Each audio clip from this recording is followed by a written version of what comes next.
वक्रतुंड महाकाय सूर्यकोटि समाप्रभ निर्विघ्नं कुरु मे देव सर्वकार्येषु सर्वदा।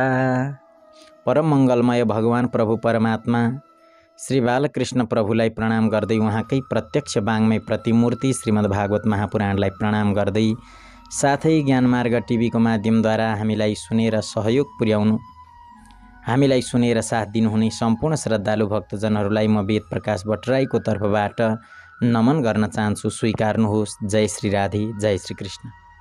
समादरणीय श्रद्धालु भक्तजनहरू, चतुर्मास भागवत कथा अन्तर्गत हिजोको प्रसङ्गमा हामीले सुनेका थियौँ गोकर्णजी महाराजले भागवत कथाको आयोजना गर्नुभयो। भागवतले मुक्ति हुन्छ भनेर जगत साक्षी सूर्यले जब आकाशवाणी गर्नुभएको थियो, त्यस पछाडि भागवत कथाको आयोजना गर्नुभयो। त्यहाँ भागवत कथा सुन्नको लागि धेरै प्रकारका ऋषिमुनिहरू आए। जहाँ भागवत सप्ताहको आयोजना गरिएको थियो त्यसको दक्षिण नैऋत्यतर्फ पारेर एउटा बाँस राखिएको थियो 7 आँखावाला। त्यो धुन्धुकारी नाम गरेको प्रेत पनि यताउति ठाउँ खोज्दै आयो र 7वटा आँखला भएको बाँसमा बस्यो। जहाँसुकै नअडिने वायु रूपको हुँदा ऊ सुन्नका लागि बाँसका फेदको टोड्कामा पसेको थियो। विष्णु भक्त ब्राह्मणलाई मुख्य श्रोता राखेर ती गौपुत्रले स्पष्ट स्वरमा प्रथम स्कन्धबाट नै कथा भन्न लाग्नुभयो। बेलुका कथा विश्राम गर्दा त्यहाँ विचित्र भयो। शब्द गर्दै सबैका सामु बाँसको एउटा आँखा फुट्यो। एवं रीतिले दोस्रो दिन दोस्रो, तेस्रो दिन तेस्रो गरेर 7औं दिन 7 आँखाहरू फुटे। 12औं स्कन्द सुनेपछि उसले प्रेत योनि त्याग गरेको थियो। दिव्य रूप, तुलसीको माला, पीताम्बर, बादल झैं श्याम वर्ण, मुकुट र कुण्डलले झल्किएका थिए। भाइ गोकर्णलाई प्रणाम गरेर भने, हे भाइ, कृपा गरेर तिमीले मलाई प्रेतको दुःखबाट मुक्त गर्यौ।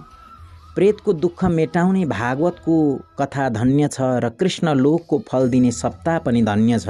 सप्ताह सुन्न बसेका बेला सबै पापहरू काँप्छन्। यस कथाले हामीलाई तत्काल मुक्ति पनि गराउँदछ।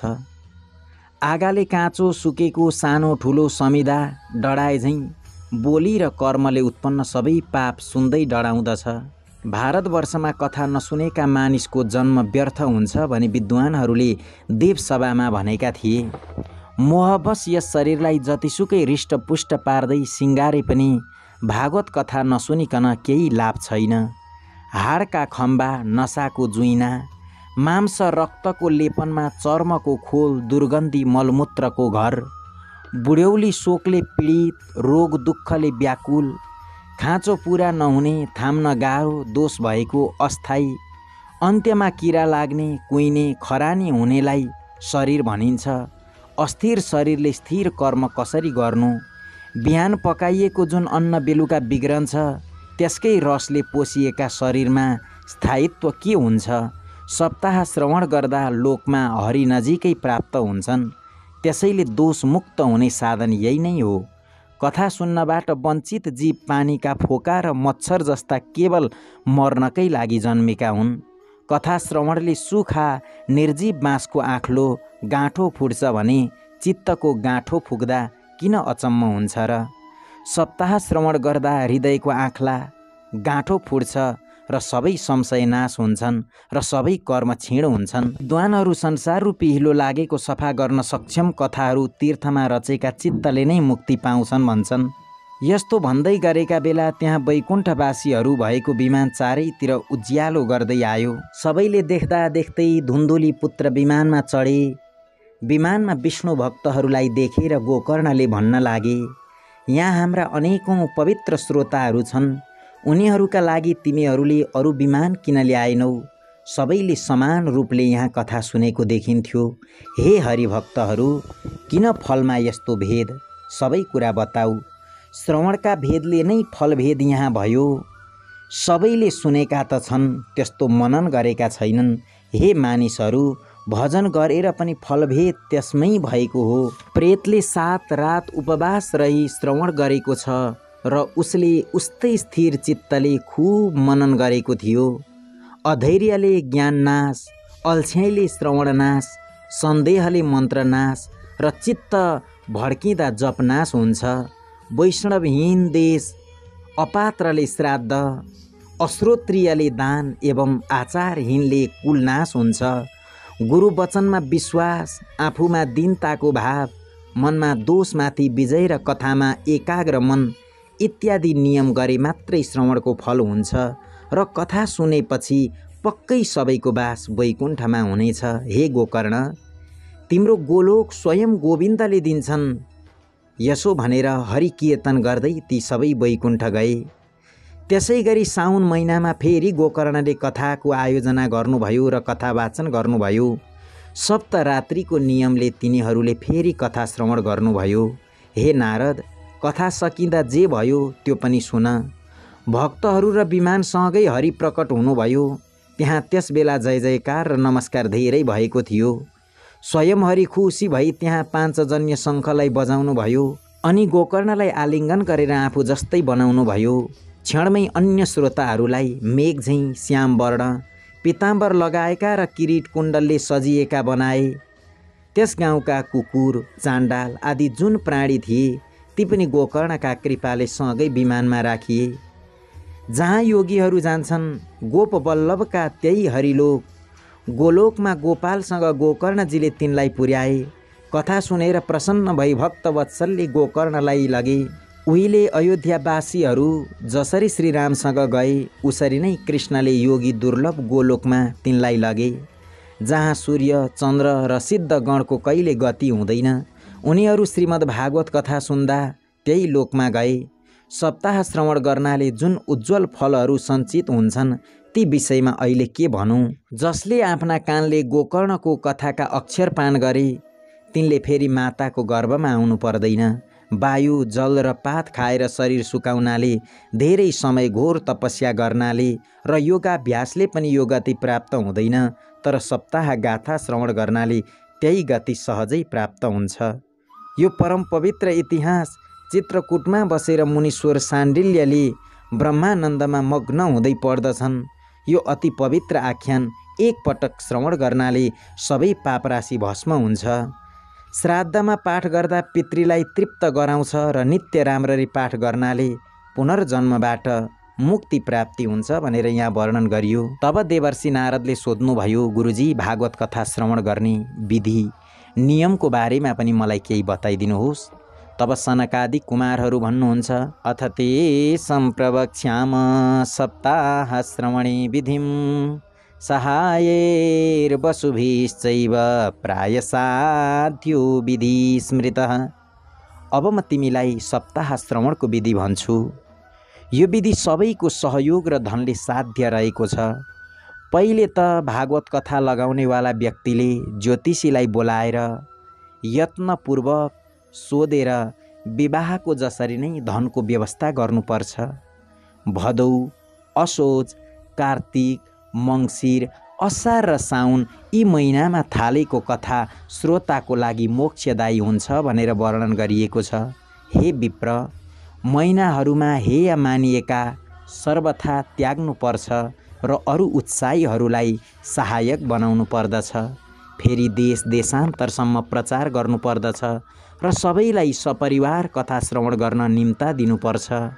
हरिकथा र अच्युत कीर्तनमा कुनै टाढाका स्त्री, कुनै टाढाका शूद्रले पनि थाहा पाउने प्रयत्न गर्नुपर्छ। सबैलाई निम्तो पठाउनुपर्छ। देश देशान्तरका विरक्त वैष्णव र कीर्तन प्रेमीहरूलाई पत्र अनिवार्य पठाउनुपर्छ र त्यसमा यस्तो लेखेको हुनुपर्छ, 7 दिनसम्म सत्पुरुषहरूको महादुर्लभ समागम हुनेछ र अपूर्व रसमयी कथा यहाँ हुनेछ। भगवद् रस पिउनका लागि यहाँहरू उत्सुक हुनाले उसरी नै प्रेमपूर्वक शीघ्र नै आउनुहोला। यदि फुर्सद छैन भने 1 दिन मात्रै भए पनि अवश्य आउनुहोला, किनभने यहाँको एक क्षण पनि अति दुर्लभ हुन्छ। यसरी विनयपूर्वक उनीहरूलाई बोलाएपछि आउनेहरू सबैको लागि निवास स्थानको पनि व्यवस्था गर्नुपर्दछ। कथा श्रवण तीर्थमा, वनमा वा घरमा पनि हुन्छ।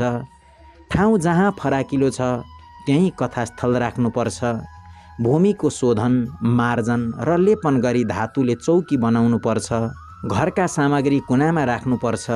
5 दिन पहिल्यै यत्नसँग बिस्तरा आदिको व्यवस्था गरी केराको खम्बाले उच्च मण्डप सजाउनुपर्छ।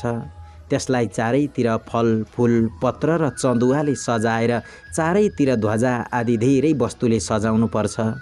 माथि 7वटा विशाल लोकको कल्पना गरी विप्र र विरक्तहरूलाई बोलाई ती स्थानमा बसाउनुपर्छ। पहिले तिनीहरूका आसन तयार गरेपछि वक्ताका लागि पनि दिव्य सिंहासनको व्यवस्था गर्नुपर्छ।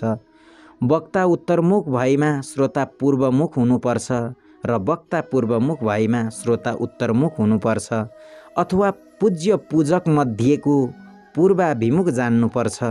देश काल जान्नेले श्रोताको यही नियम भन्दछन्।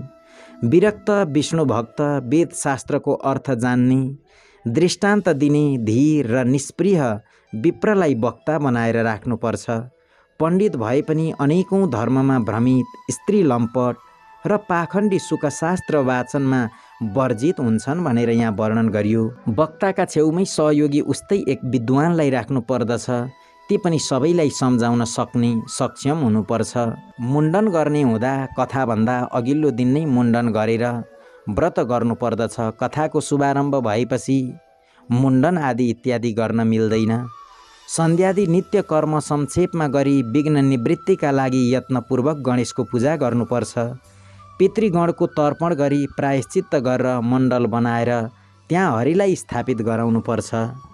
कृष्णलाई लक्षित गरी मन्त्रसहित पूजाविधि गरेर अन्त्यमा नमस्कार, प्रदक्षिणा र स्तुति गर्नुपर्दछ। हे करुणानिधि, संसार सागरमा डुबेको दिन कर्मरूपी मोहले ग्रसित मलाई भवसागरबाट उद्धार गर्नुहोस्। यसपछि धूपदीप आदि सामग्रीले श्रीमद् भागवतको पनि उत्साह र प्रेमपूर्वक विधिवत पूजा गर्नुपर्दछ। पुस्तक अघि नरिवल राखेर नमस्कार गर्नुपर्दछ र प्रसन्न मनले एकाग्र भएर त्यस बेला स्तुति गर्नुपर्दछ।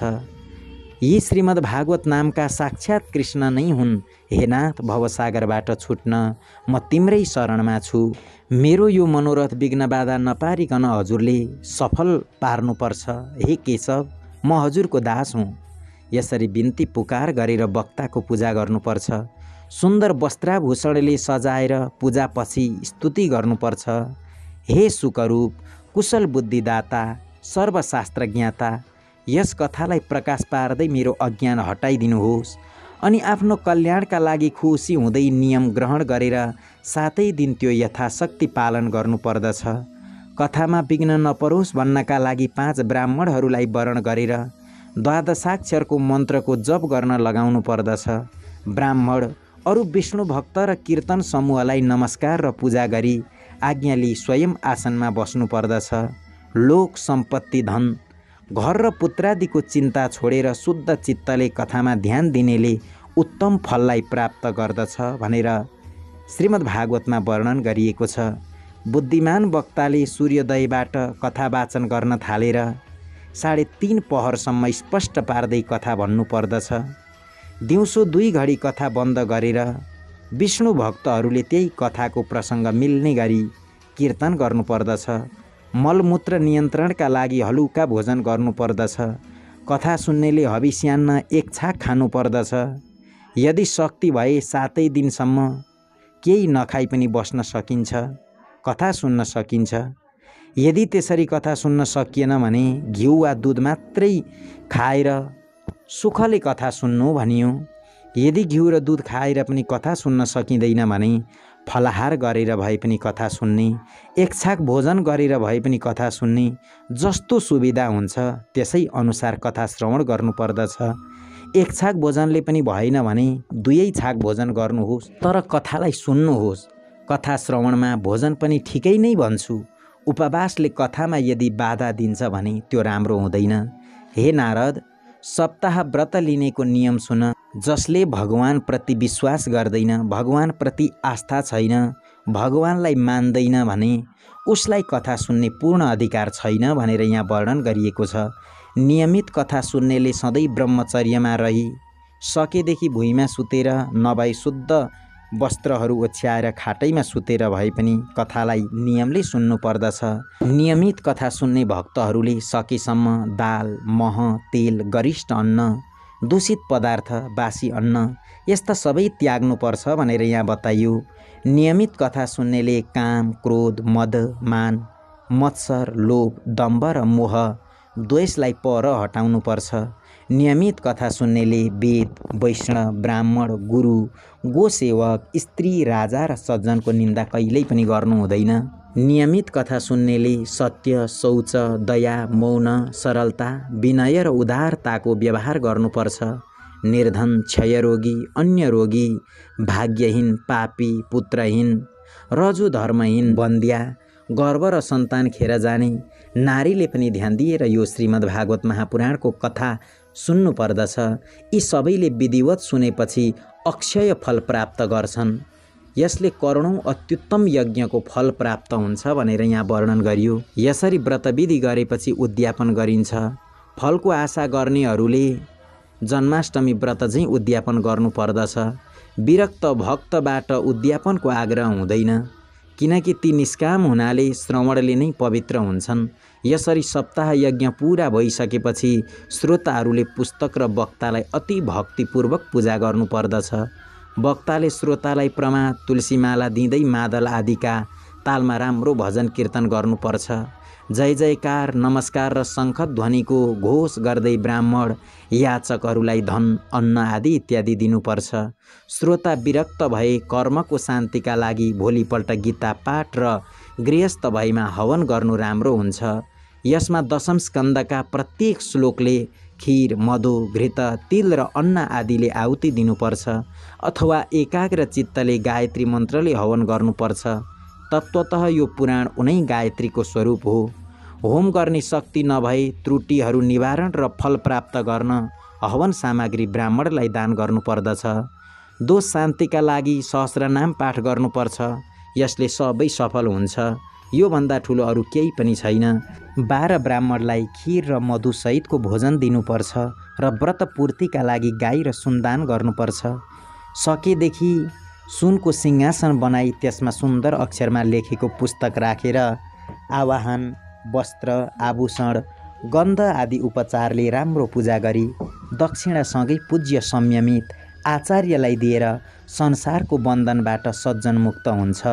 यो विधि गर्दा सबै पाप नाश गर्ने, शुभ फल दिने एवं धर्म, अर्थ, काम र मोक्ष सिद्ध गर्ने साधन श्रीमद् भागवत हुन्छ भन्नेमा कुनै पनि शङ्का छैन। तब सनकादि कुमारहरूले भन्नुभयो, तिमीलाई यो सबै भनियो, अब के सुन्ने इच्छा छ? श्रीमद् भागवतबाटै भोग र मोक्ष दुई हातमा हुन्छन्। सुतजीले भन्नुभयो, यति भनेर ती महामुनिहरूले सर्व पापनाशिनी पवित्र भोग र मोक्षदायक भागवत कथा प्रवचन गरे। सबै प्राणीहरूले संयमित भएर कथा सुन्दै फेरि त्यहाँ विधिपूर्वक भगवान पुरुषोत्तमलाई स्तुति गरे। कथाको अन्त्यमा ज्ञान, वैराग्य र भक्ति झन् धेरै पुष्ट, तरुण र सबै प्राणीको मन आकर्षित गर्ने भए। आफ्नो मनोरथ पूरा हुँदा नारद कृतार्थ भए। उनी सर्वाङ्ग पुलकित हुँदै परमानन्दमा लीन भए। यस्तो कथा सुनेपछि भगवानका प्रिय नारदले प्रेममा बोली भक्कानिँदै हात जोडेर उनीहरूलाई भने, तिमीहरूका करुणाले धन्य छु, अनुगृहित छु। आज मलाई सर्व पापहारी श्रीहरि प्राप्त भएका छन्। हे तपोधनहरू, यो श्रवण सबैभन्दा श्रेष्ठ छ। यसको श्रवणले वैकुण्ठमा बस्ने कृष्णको प्राप्ति हुन्छ। वैष्णव श्रेष्ठ नारदले यसो भन्दै गर्दा त्यहाँ घुम्दै फिर्दै योगेश्वर सुकदेव आइपुग्नुभयो। कथा समाप्त हुँदा हुँदै र 16 वर्षका आत्मलाभले पूर्ण ज्ञान रूपी महासागरका चन्द्रमा व्यासपुत्र सुकदेव प्रेमपूर्वक सुस्त भागवतको पाठ गर्दै त्यहाँ उपस्थित भए। सदस्यहरूले परम तेजस्वी सुकदेवलाई त्यहाँ उपस्थित देखेपछि झटपट उठेर उच्च आसन दिए। देवर्षिले विधिपूर्वक पूजा गर्नुभयो। सुकदेवले सुखसाथ बसेर भन्नुभयो, अब तिमीहरूले निर्मल बाणी सुन। सुकदेव भन्नुहुन्छ, निगम कल्पतरोर गलितम फलम सुकमुखादमृतद्रव संयुतम पिबत भागवतम रसमालयम मुहुरहो रसिका भुवि भावुकाः। हे रसिक एवं भावुकहरू, वेदरूप कल्प वृक्षबाट सुकदेव रूप सुगाका मुखको संयोगले खसेको अमृत रसले परिपूर्ण फल रसको भण्डार भागवतलाई पृथ्वीमा बारम्बार पान गर। धर्मको निरूपण भएको, संसारका ठूलो मोहबाट मुक्त गर्ने, लोकमा वास्तविक ज्ञान दिने, कल्याणकारी, तीन ताप नाश गर्ने महामुनि व्यासदेवले रचेको श्रीमद् भागवतले तत्काल सुन्नेहरूका हृदयको अवरोध हटाई ईश्वर प्रकट गराइदिन्छ। पुराण तिलक श्रीमद्भागवत वैष्णवहरूको धन हो। यसमा परमहंसलाई प्राप्त गर्ने विशुद्ध ज्ञानको वर्णन छ। यहाँ ज्ञान, वैराग्य र भक्तिसँगै निष्कर्म प्रकटित छ। यो सुन्दै, पढ्दै र मनन गर्दै भक्तिले मानिस मुक्त हुन्छ। यो रस, स्वर्ग, सत्य, कैलाश र वैकुण्ठमा पनि छैन। त्यसैले हे भाग्यमानीहरू, पाप नाश गर, केही गरी पनि यो कथा सुन्नबाट वञ्चित नरहो भनेर सुखदेव स्वामीले भन्नुभयो भन्दै अहिलेको कथालाई यहीँनेरि विराम। अहिलेसम्म हामीलाई प्रेमपूर्वक श्रवण गर्नुभएकोमा हजुरहरू सबैलाई हृदयबाटै धेरै धेरै नमन गर्दै म पनि हजुरहरू माझबाट बिदा चाहन्छु। यदि हजुरहरूले ज्ञानमार्ग टिभीलाई सब्सक्राइब गर्नुभएको छैन भने सब्सक्राइब गरेर छेउमा रहेको घन्टीलाई बजाउन भने नबिर्सनुहोला भन्दै यहाँबाट बताएको ज्ञान हजुरहरूलाई कस्तो लाग्यो सुझाव सल्लाह पनि कमेन्टमा लेख्न सक्नुहुनेछ। हस्त सबैको जय हो, सबैको मङ्गल।